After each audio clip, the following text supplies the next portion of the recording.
औज़ुबिल्लाहि मिनश्शैतानिर्रजीम बिस्मिल्लाहिर्रहमानिर्रहीम अस्सलामु अलैकुम वरहमतुल्लाहि वबरकातुहू। उत्तर प्रदेश के मजलिस इत्तेहादुल मुस्लिमीन के सदर मोहतरम जनाब शौकत अली साहब,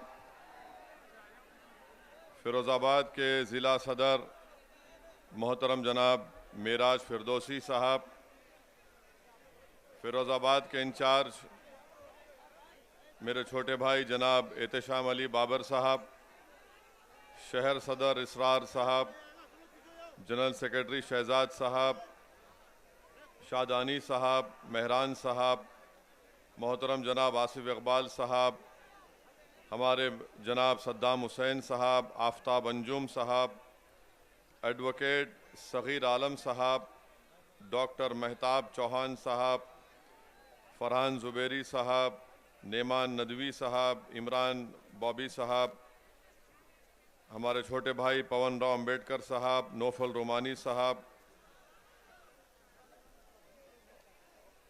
जनाब डॉक्टर दिलशाद अहमद अब्दुल हमीद के कौमी सदर और मोहसिन हाज़रीन इकराम, शह नशीन बदश्तरी फरमा मेरे मजलिस रुफ़ा, आप तमाम का बेहद शुक्रिया कि आपने अपना कीमती वक्त निकाल कर आज के जलसे में शिरकत की और अल्हम्दुलिल्लाह आपकी मौजूदगी इस बात का पैगाम देती है कि इंशाअल्लाह ताला फ़िरोज़ाबाद में मजलिस इत्तेहादुल मुस्लिमीन ने आपके दिलों में एक जगह बना ली है और जो मोहब्बत का मुज़ाहरा आज आप यहाँ पर अपनी मौजूदगी से कर रहे हैं वो यकीनन एक बेहतरीन पैगाम दे रहा है कि फ़िरोज़ाबाद में आप मुत्तहिद हैं और इंशाअल्लाह ताला इसी इत्तेहाद की ताकत और क़ुव्वत के बलबूते पर आने वाले विधानसभा के चुनाव में मजलिस इत्तेहादुल मुस्लिमीन को आप अपनी दुआओं से और अपने वोट से कामयाबी से हमकिनार करेंगे। मैं शुरुआत में आप तमाम का शुक्रिया भी अदा करना चाहता हूँ कि मेयर के इंतखाबात में 50,000 से ज़ायद वोट आपने मजलिस इत्तेहादुल मुस्लिमीन के हक़ में इस्तेमाल किए। मैं आपका अपने दिल की गहराइयों से, अपनी जमात की तरफ से, अपनी जानिब से आपका बेहद शुक्रिया अदा करता हूँ। जो अहम बात मैं आपसे करने आया हूँ वो ये है कि फ़िरोज़ाबाद में इंशाअल्लाह ताला मजलिस इत्तेहादुल मुस्लिमीन अपने उम्मीदवार को आने वाले असम्बली और विधानसभा के चुनाव में खड़ा करेगी। मेरी आपसे अदबन गुजारिश है कि आप मजलिस के उम्मीदवार की कामयाबी के लिए अपनी दुआओं से, अपनी इत्तेहाद की ताकत से यहाँ से मजलिस के उम्मीदवार को कामयाब करें। मैं जानता हूँ कि फ़िरोज़ाबाद में बहुत मसाइल हैं, बहुत से प्रॉब्लम्स हैं और इन मसाइल के हल के लिए बेहद ज़रूरी है कि आप यहाँ से अपने वोट से अपने उम्मीदवार को भी कामयाब करें। उत्तर प्रदेश में आप अपनी क़ियादत को, अपनी लीडरशिप को बनाएं। आप उत्तर प्रदेश में अपने हिस्से की हिस्सेदारी को हासिल करें और यही मजलिस इत्तेहादुल मुस्लिमीन का पैगाम है कि उत्तर प्रदेश में जहाँ पर हर समाज के पास उनकी एक लीडरशिप है, उनका नेता है, उनकी एक सियासी पहचान और ताकत है। अगर आज उत्तर प्रदेश में किसी बरादरी का या किसी के पास अगर कोई नेता नहीं है तो उत्तर प्रदेश के 19% मुसलमानों के पास उनकी कोई सियासी ताकत भी नहीं है। ये लड़ाई मजलिस की मेरे अजीज़ दोस्तों और बुज़ुर्गों हिस्सेदारी की लड़ाई है और याद रखिए हिस्सा सिर्फ उसी को मिलता है जो अपने वोट से अपने कैंडिडेट को, अपने प्रत्याशी को, अपने उम्मीदवार को कामयाब करता है। हिस्सा उसी वक्त मिलेगा जब आप अपने वोट की ताकत से इन तमाम दीगर सियासी जमातों को ये बता देंगे कि जिस तरह दलित तबके ने, जिस तरह यादव तबके ने, जिस तरह बाघेलों ने, जिस तरह दीगर समाज के बरादरियों ने अपने अपना वोट इस्तेमाल करके अपनी बरादरी के लोग को, उनके नेता को कामयाब किया। मैं फिरोजाबाद और उत्तर प्रदेश आने का मकसद मेरा एक ही है कि यहाँ पर मुस्लिम अक़लियत की एक सियासी क़ियादत बने, और इसके लिए आपसे मैं गुजारिश करने आया हूँ। आपके सामने मैं गिरेबान फैलाकर आपसे अपील कर रहा हूँ कि अब की बार आपको अपनी जमात को मजबूत करना है, अपनी सियासी लीडरशिप को बनाना है। बहुत 60 साल का एक लंबा अरसा हो चुका कि हमने अपने वोट का इस्तेमाल तमाम पार्टी के हक में किया, मगर उन्होंने आपका वोट तो हासिल किया, अपनी बरादरी के नेताओं को मजबूत किया और मुस्लिम अक़लियत को यतीम और लाचार बनाकर छोड़ दिया। मेरे अजीज़ दोस्तों और बुजुर्गों, मेरे गयूर नौजवानों, याद रखिए हमारे मुल्क की जमहूरियत की तल्ख़ हकीकत यह है कि जिसके पास उसका नेता होगा उसी की आवाज़ को सुना जाएगा, जिसके पास उसका नेता नहीं होगा उसकी आवाज़ को सुनना तो दूर की बात, उसको दबाया जाता है, उसको कुचला जाता है, उस नौजवान के मुस्तक़बिल को तारीक कर दिया जाता है। और यही हकीकत आपको समझने की ज़रूरत है। याद रखिए, जज्बाती तकारीर से या नारे लगाने से नेता नया लीडरशिप नहीं बनती। नेता और लीडरशिप बनेगी मुसलमानों की इंशाअल्लाह तो आपके इत्तेहाद और आपके वोट के ज़रिए बनेगी। और आपसे अपील कर रहा हूँ कि ये काम आपको इस आने वाले विधानसभा में करना है। लोग बहुत सी बातें करेंगे, बहुत सी सियासी पार्टी के नेता आकर आपसे कहेंगे, बल्कि कह भी रहे हैं कि असदुद्दीन ओवैसी की मंजलिस पार्टी को वोट दोगे तो याद रखो यहाँ से बीजेपी कामयाब हो जाएगी। मैं उनसे पूछना चाहता हूँ, बताओ लोकसभा के चुनाव में बसपा और सपा मिलकर लड़े तो सिर्फ 15 लोकसभा की सीट पर बीएसपी और समाजवादी के उम्मीदवार कामयाब हुए। बाकी पर क्यों कामयाब नहीं हुए? क्या मंजलिस जिम्मेदार है इसकी? मेरे अजीज दोस्तों और बुजुर्गों, आप जानिए मेरी इस बात को कि इनको असदुद्दीन ओवैसी से जाती नफरत इसलिए है कि असदुद्दीन ओवैसी इन तमाम सियासी पार्टियों के आगे मैं अपने ज़मीर का सौदा करने के लिए तैयार नहीं हूं, मैं आपका वोट बेचने के लिए तैयार नहीं हूं। मेरी लड़ाई अगर है तो आपकी लड़ाई है। अगर हैदराबाद से असदुद्दीन ओवैसी फिरोजाबाद को आया है तो मैं अपनी मकबूलियत में इजाफा करने के लिए नहीं आया हूं, मैं अपनी अना की तस्कीन के लिए नहीं आया हूं। मेरे आने का मकसद एक ही है और इंशाअल्लाह अल्लाह मुझे जब तक जिंदा रखेगा मैं उत्तर प्रदेश को आता रहूंगा, फिरोजाबाद को आता रहूंगा। और मेरी ख्वाहिश यही है कि अल्लाह जब मेरी इस जिस्म से मेरी जान को निकाल देगा, नहीं मालूम कि अल्लाह कितनी मोहलत हमको और आपको दी है। मेरी एक ही ख्वाहिश है कि जब इस दुनिया से अल्लाह मुझे बुला लेगा मैं उत्तर प्रदेश में मंजलिस के परचम तले मुसलमानों के एक लीडरशिप को देखना चाहता हूं। मेरी आपसे गुजारिश है, आपको हिस्सा उसी वक्त मिलेगा। याद रखो, रोज रोज अगर आप ये बैठकर सोचते होंगे कि मुझसे नाइंसाफी कैसे खत्म होगी, मेरे बच्चे के स्कूल का इंतजाम कैसे होगा, फिरोजाबाद में मेरे गली कूचों में साफ पीने का पानी कब आएगा, अगर आपको शिकायत है कि फिरोजाबाद में बिजली नहीं आती और जिसकी बिना पर आपको अपनी चूड़ियां बनाने में, गिलास की फैक्ट्री चलाने में मुश्किल होती है, तो मेरी आपसे ही गुजारिश है कि आज आपके सामने एक मुतबादिल है, एक विकल्प है मंजलिस के रूप में, आप इसको मजबूत करिए। मेरे अजीज दोस्तों और बुजुर्गों, फिरोजाबाद में यहाँ पर घंटा नगर में लोग को नौकरी मिलती थी, मगर आज महीने में सिर्फ 10 या 12 दिन का काम उनको मिलता है। बताइए इसका जिम्मेदार कौन है? इसका जिम्मेदार भारतीय जनता पार्टी है कि घंटा नगर में भी आज नौजवानों को रोजगार नहीं मिलता। आज आप देखते हैं कि फिरोजाबाद में, रुक जाइए, कोई किसी को मत करिए, रुक जाइए, आप रुक जाइए। फिरोजाबाद में सब अगस्त सितंबर में बुखार आया तो मीडिया ने लिखा कि 45 से लेकर 200 के दरमियान में मासूम बच्चों की मौत हो गई। इसका जिम्मेदार कौन है? इसका जिम्मेदार बीजेपी की सरकार है।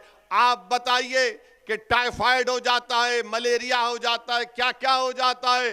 पेड़ के नीचे बच्चों को लिटाकर वहां पर उनको ड्रिप दिया जा रहा था। उत्तर प्रदेश में बीजेपी की सरकार है।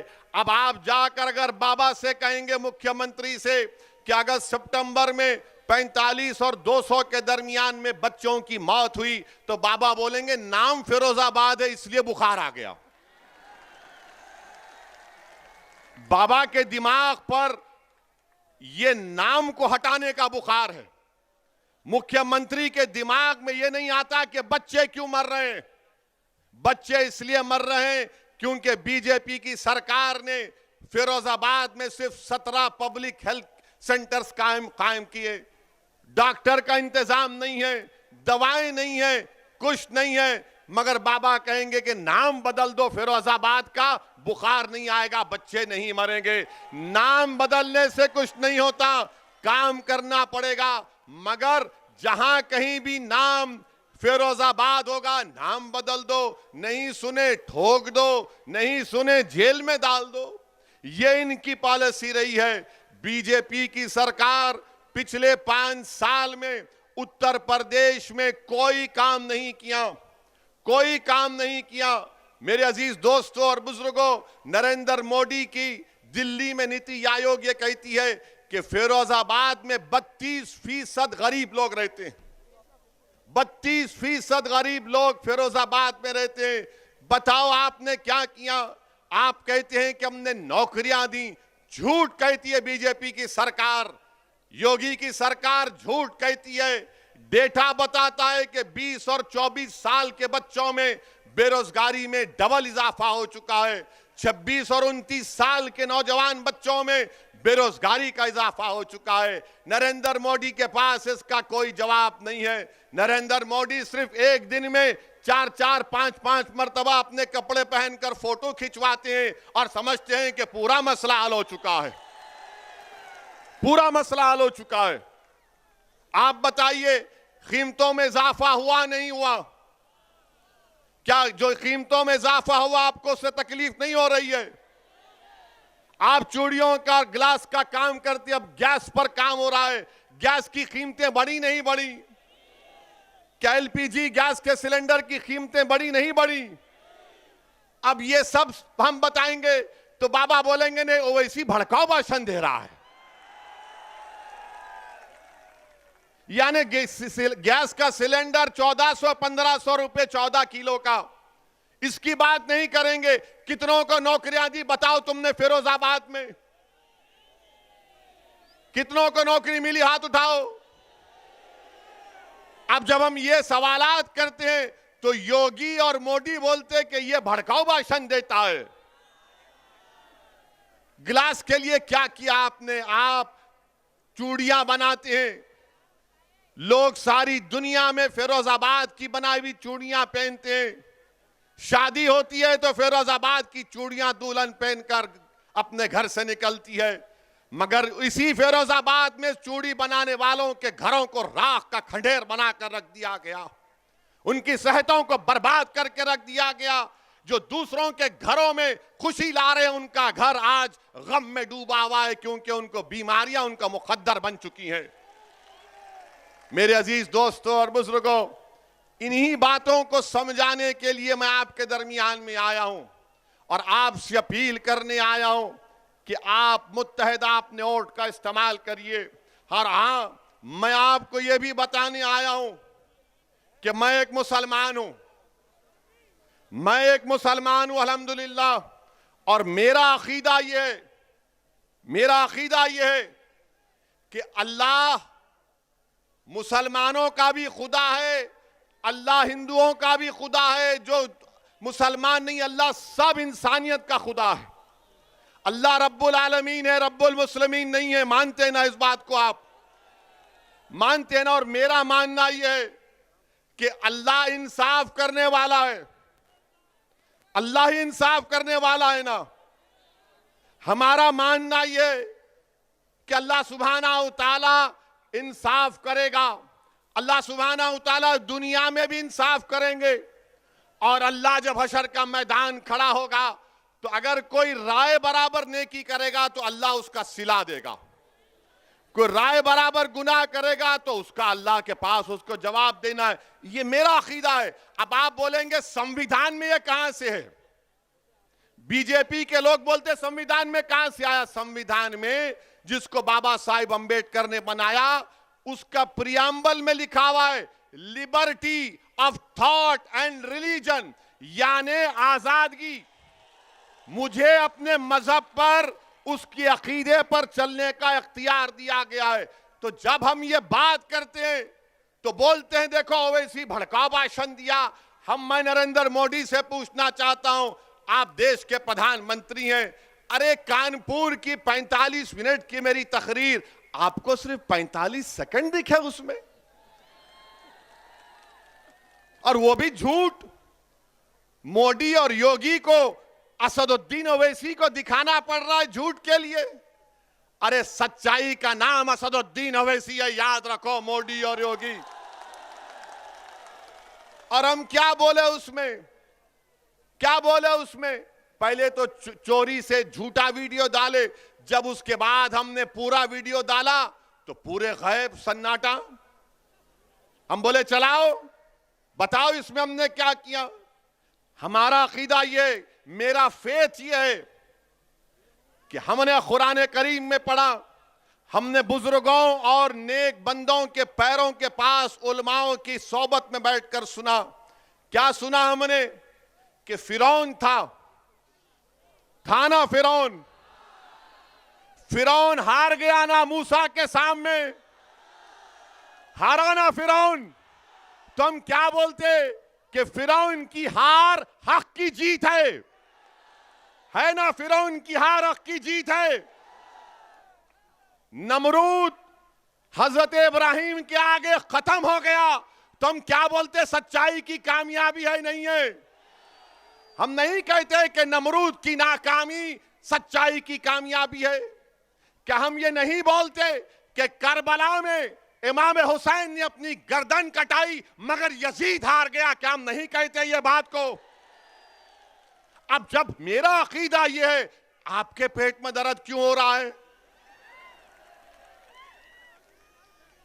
ये कह रहे हैं कि ओवैसी को नहीं कहना चाहिए था, ओवैसी को यह कहना चाहिए था कि फिरौन जीत गया, नमरूद जीत गया, खुदा ना खास्ता यजीद जीत गया। अरे दुनिया जब तक कायम अल्लाह रखेगा हमेशा वक्त का फिरौन हारेगा, वक्त का नमरूद हारेगा, वक्त का यजीद हारेगा। अब मीडिया वाले सोच रहे होंगे अब कैसा पकड़े उसको, कैसा पकड़े इसको? नहीं पकड़ सकते। मेरा अकीदा है, आप मूसा को मत मानो, आप फिरौन को मानो तो आप फिरौनी, आप इब्राहिम को मत मानो तो आप नमरूदी, आप हुसैन को नहीं मानो तो आप यजीदी। ये जमहूरियत की खूबसूरती है। मैं तो ये नहीं कह रहा हूं ना कि मैं ही सच हूं, मैं ये कह रहा हूं कि मेरा मानना ये है। इसीलिए हम कहते हैं कि जो जालिम है उसका खातिमा होगा। हो सकता कि मेरे जिंदगी में ना हो, मेरे बच्चों की जिंदगी में हो जाएगा। अच्छा, आपको मालूम नमरूद को कैसे उसका खातिमा हुआ?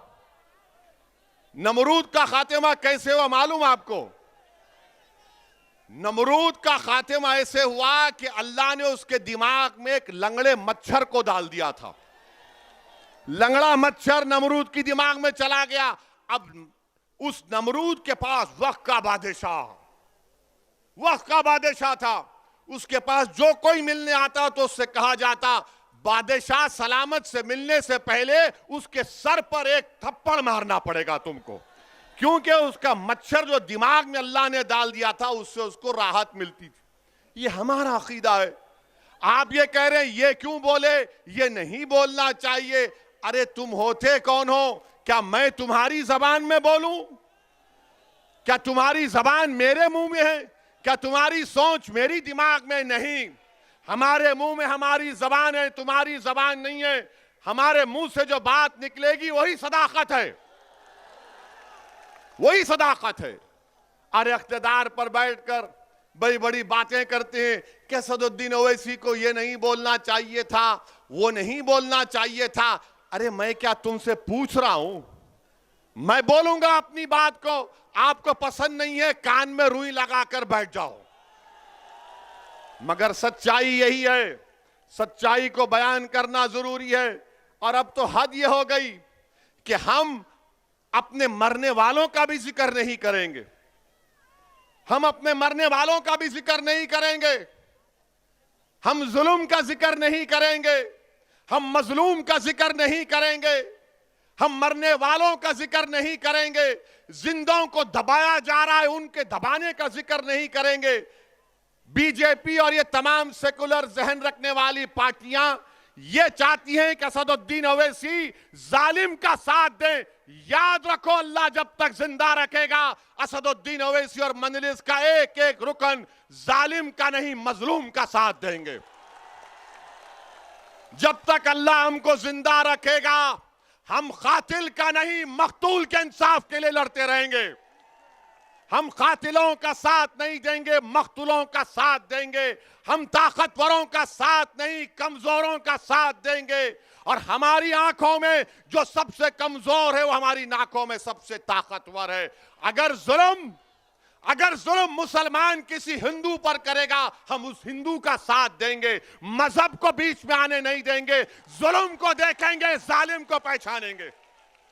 ये बात इनको जब समझ में नहीं आती, ये समझते हैं कि हम आके बाजा बजा दें इनका, मोदी का, योगी का, अखिलेश का, कांग्रेस का। अरे तुम्हारा बाजा नहीं बजाएंगे। अब हम बात करेंगे हिस्सेदारी की।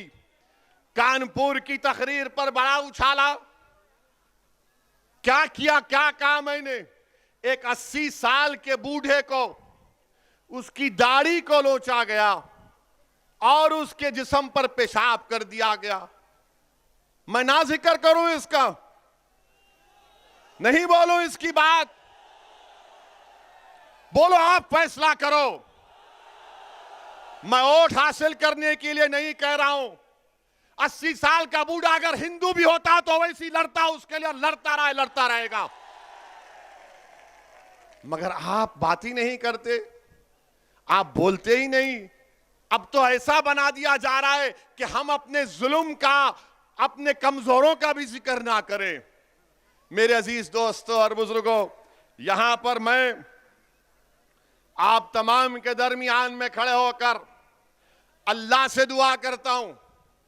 अब हम दुआ भी कर रहे हैं तो इनको पसंद नहीं आ रहा बीजेपी के लोगों को। कैसे दुआ कर रहा है ये? दुआ करना है, आप आमीन बोलो मत बोलो, अल्लाह सुनने वाला है। मैं अल्लाह से दुआ करता हूं कि CAA NRC का जो एहतजाज यहां पर आपने किया, आप तमाम लोग काबिल मुबारकबाद है, मैं आपको सलाम करता हूं। अल्लाह आपकी इन तमाम कुर्बानियों को अल्लाह कबूल करे। आपने बड़े मसाइब और मुश्किलात में उस एहतजाज को किया, अल्लाह आपकी एक एक कुर्बानी को अल्लाह कबूल करे और अल्लाह आप तमाम के दर्जात में बुलंदियां अता फरमाए। अल्लाह सुब्हानहू तआला, आपने हक का साथ दिया था, अल्लाह हक को गालिब करेगा। इसलिए कि कुरान में अल्लाह ने फरमाया, खुल जाओ लख व ज़हक़ुल बातिल इन्नल बातिला काना ज़हूक़ा। हक आया और बातिल पर गालिब होकर रहेगा। ये मेरा अकीदा है, आप मत मानो। मेरा फेथ है, liberty of thought and religion Bharat के संविधान का हिस्सा है। आपको नहीं मानना, मत मानो। मैं अल्लाह से दुआ करता हूं कि यहां पर जो पुलिस की फायरिंग में मोहम्मद शफीक जो 40 साल के थे उनको शहीद कर दिया गया, उनकी जान ले गई। अरमान 24 साल का बच्चा, मुखीम 20 साल का, रशीद 27 साल का जो अपाहिज था, सीधा हाथ काम नहीं करता था, मोहम्मद अबरार 26 साल का, मोहम्मद हारून 36 साल का, नबी जान 22 साल का। मेरी अल्लाह से दुआ है कि अल्लाह सुब्हानहू तआला हशर के मैदान में अल्लाह उनको उसी कपड़ों से उठाएगा। तुम देखना, हम गवाह रहेंगे इंशाअल्लाह। और तुम इनको मुर्दा मत समझो, ये जिंदा है, क्योंकि कुरान में अल्लाह ने फरमाया कि शहीदों को मुर्दा मत कहो, अल्लाह उनको ग़िज़ा देता है। मेरी अल्लाह से दुआ है, अगर आप इन मक़तूलीन, इन जिन हजरात को शहीद कर दिया गया CAA-NRC के एहतजाज में, अगर आप उनके माँ बाप को जानते हैं, उनके दोस्त को, उनको भाई को जानते हैं, तो मेरा पैगाम पहुंचाना, उनसे कहना है कि मैं तुम्हारा बेटा नहीं हूं, मगर मैं तुम्हारे गम को अपने सीने में महसूस करता हूं। मैं तुम्हारा भाई नहीं हूं, मगर मैं तुम्हारे गम को महसूस करता हूं। मैं ये बात वोट बटोरने के लिए नहीं कह रहा हूं, बहैसियत इंसान कह रहा हूं, बहैसियत इंसान कह रहा हूं कि जिसके घर में नौजवान बेटा मर जाता है, उसकी मां को मालूम, उसके बाप को मालूम। जो मां 9 महीने तक अपनी औलाद को अपने पेट में पालती है, उस पे क्या गुजर रही होगी अल्लाह ही जानता हो, घर वाले जानते। मेरा पैगाम पहुंचाना मेरे भाई, पैगाम पहुंचाना मोहम्मद शफीक, अरमान, मुकीम, हारून, नबी जान, रशीद और अबरार के घर में कि एक दीवाना आया था, अपनी दीवानगी का इजहार कर कर चला गया। आज दीवानगी की जरूरत है, याद रखो। अक्लमंद को कभी मंजिल नहीं मिलती, अक्लमंद को कभी मंजिल नहीं मिलती, जुनूनी को, दीवाने को मंजिल मिलती है। क्योंकि जब तुम अकल से पूछोगे फिरोजाबाद में मजलिस जीती गई क्या, तो अकल बोलेगी वोट डिवाइड हो जाएंगे। जब तुम दिल से पूछोगे तो दिल बोलेगा प्यारे कूद जा का दरिया, डूब के निकलेंगे इंशाअल्लाह ताला। अकल और दिल दोनों में हमेशा झगड़ा होता है। और ये तमाम सेकुलर पार्टियां और बीजेपी ये हमारे दिमाग से खेलते हैं, ऐसा हो जाएगा, वो हो जाएगा। अरे क्या क्या नहीं हो गया अब तक, अब क्या करना बाकी है बताओ आप मेरे भाई। क्या यह बात गलत नहीं है कि एक 32 साल अहमद नबी, जिसको CAA के प्रोटेस्ट में गिरफ्तार किया गया था, अहमद नबी को भी मेरा सलाम। अहमद नबी कैंसर का पेशेंट था, यहां की पुलिस ने गिरफ्तार किया, उसको कीमियोथेरेपी ले जाने की इजाजत नहीं दी। अब आप बोलेंगे कहां से कह रहे हैं, मीडिया की रिपोर्ट है, मुझ पर केस बुक करना करो, मैं तो आपका समधी बनने या दामाद बनने तैयार हूं, मुझे उसकी परवाह नहीं है, सच्चाई को बयान कर रहा हूं। और फिर उनका भाई फिरोजाबाद के जेलर लाल प्रताप सिंह ने मीडिया से कहा कि योगी सरकार ने अहमद नबी की कीमियोथेरेपी के लिए पुलिस कस्टडी नहीं दी। जेलर साहब कह रहे हैं उन पे भी केस बुक करेंगे क्या आप? और फिर टाइम्स ऑफ इंडिया जनवरी 1, 2020 का टाइम्स ऑफ इंडिया ने लिखा कि वीडियो है जिसमें पुलिस की मौजूदगी में पत्थर बरसाए जा रहे थे। योगी बोलेंगे नहीं, पत्थर नहीं, फूल बरसा रहे थे। ये सब है, इसका जिक्र क्यों कर रहे हो? वैसी करूंगा जिक्र, क्योंकि दुनिया में जब तक नाइंसाफी का जिक्र नहीं होगा, इंसाफ नहीं होगा। याद रखो, नाइंसाफी का जिक्र करना जरूरी है इंसाफ को मजबूत बनाने के लिए। मजलूम का जिक्र इसलिए जरूरी है कि जालिम के जुल्म को रोकने के लिए और बच्चों के मुस्तकबिल को अच्छा बनाने के लिए। मेरे अजीज बुजुर्गों, फिर आप ये भी देखते हैं, आप ये भी देखते हैं कि आपके फिरोजाबाद में एक भी गवर्नमेंट की यूनिवर्सिटी नहीं है, एक भी गवर्नमेंट की यूनिवर्सिटी नहीं है। क्या किए बाबा आप, क्या किए समाजवादी की सरकार ने? मेरे अजीज दोस्तों और बुजुर्गों, आपके सामने ये भी बताने आया हूं कि उत्तराखंड में हमारे मीडिया के लोग, जरा कैमरा कर लो मुझ पे, मसाला दे रहा हूं आपको शाम के 6 बजे के लिए। हमारा निकाह करना 7 बजे। माशाल्लाह हफ्ते में 2 बार हमारा अख्त होता है टीवी के ऊपर, निकाह होता है हमारा, दूल्हा बनाकर पेश किया जाता है हमको। ये देखो ये बोला वो बोला, ऐसे बोला वो बोला। अरे अल्लाह जबान दिया तो बोलने के लिए दिया ना, गूंगा रहने के लिए तो नहीं दिया है ना। संविधान के दायरे में रहकर बोल रहा हूं, तुमसे संविधान सीखना नहीं है, मैं तुमको सिखा सकता हूं संविधान। उत्तराखंड हरिद्वार में एक धर्म संसद हुआ। क्या हुआ? अब धर्म संसद में उत्तराखंड में बीजेपी की सरकार, आज भारत के प्रधानमंत्री नरेंद्र मोदी गुजरात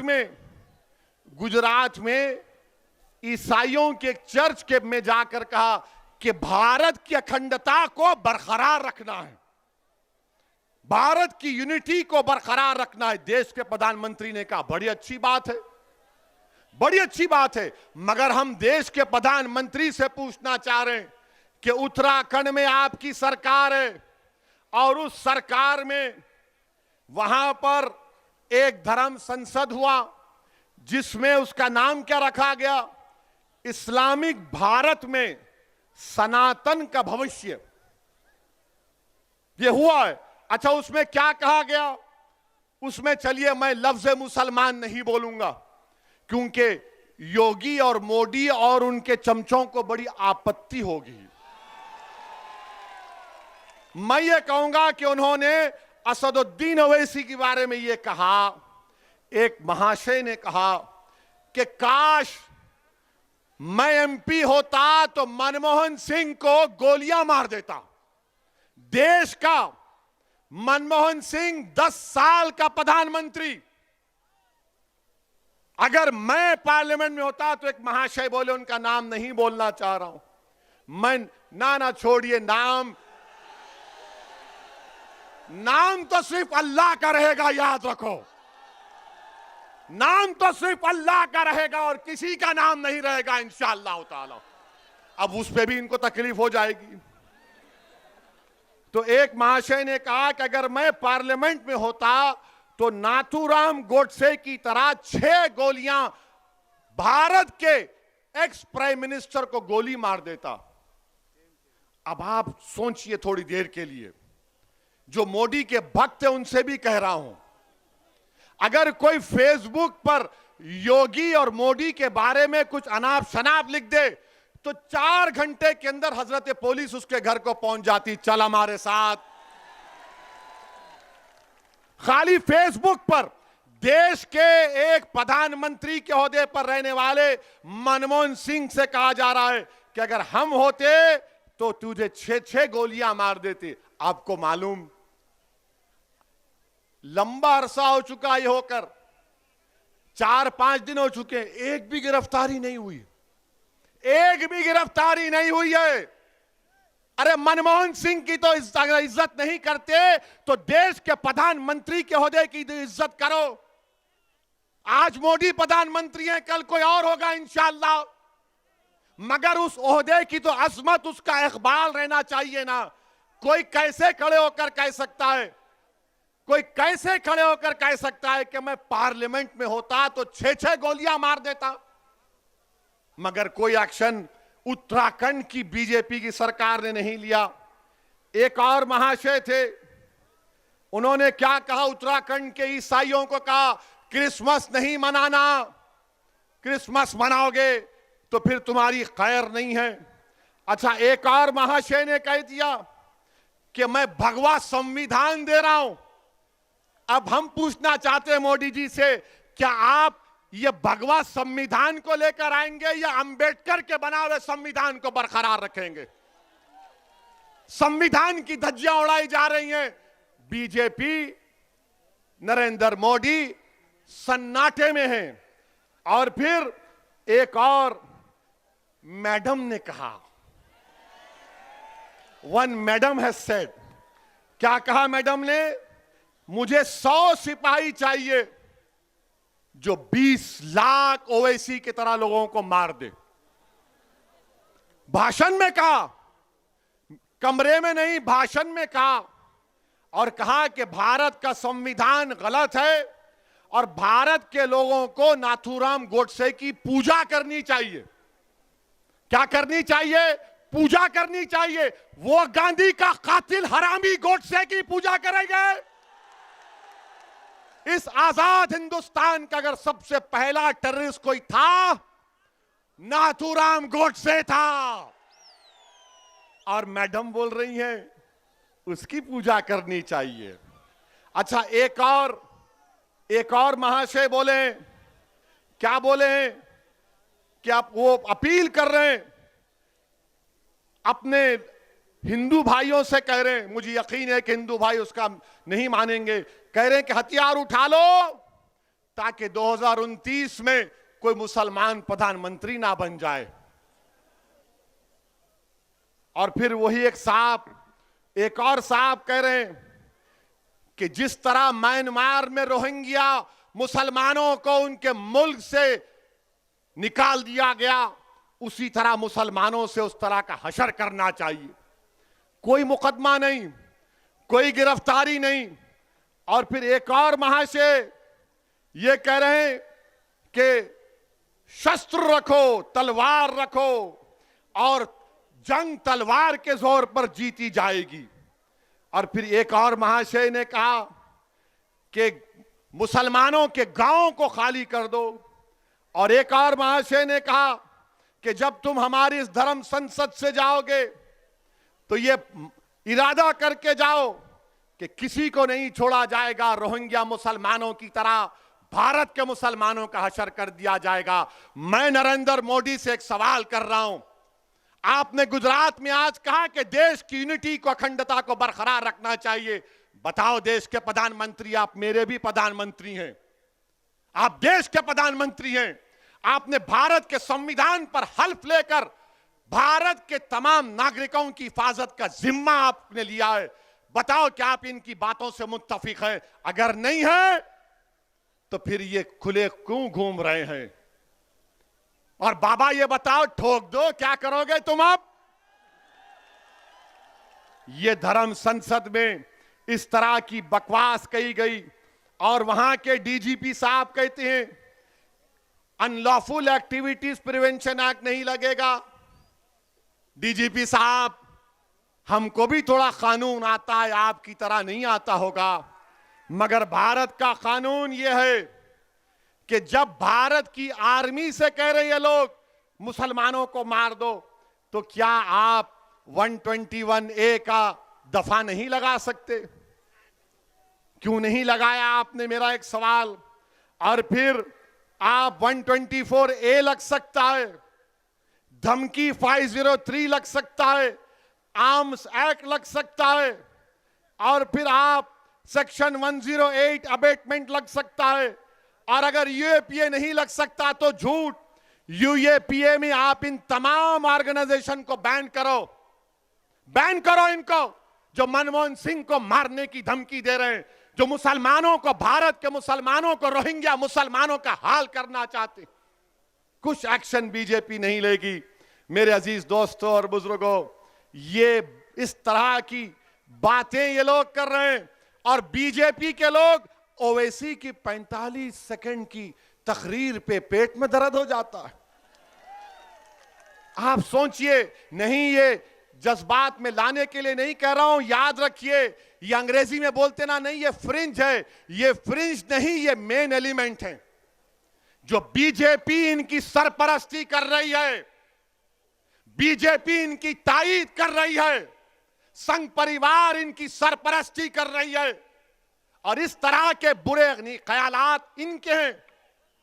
अब बताओ आप कि एक मजहब के मानने वालों को, जो भारत के बाइज्जत शहरी हैं, अकलियत हैं, अल्पसंख्यक हैं, माइनॉरिटी हैं, उनको मारने की बातें हो रही हैं और कोई केस, कोई गिरफ्तारी अब तक नहीं होती।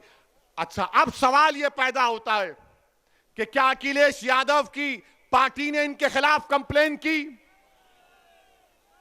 उत्तराखंड में भी समाजवादी है, कांग्रेस इलेक्शन लड़ने जा रही है, क्या कांग्रेस ने कंप्लेन दी?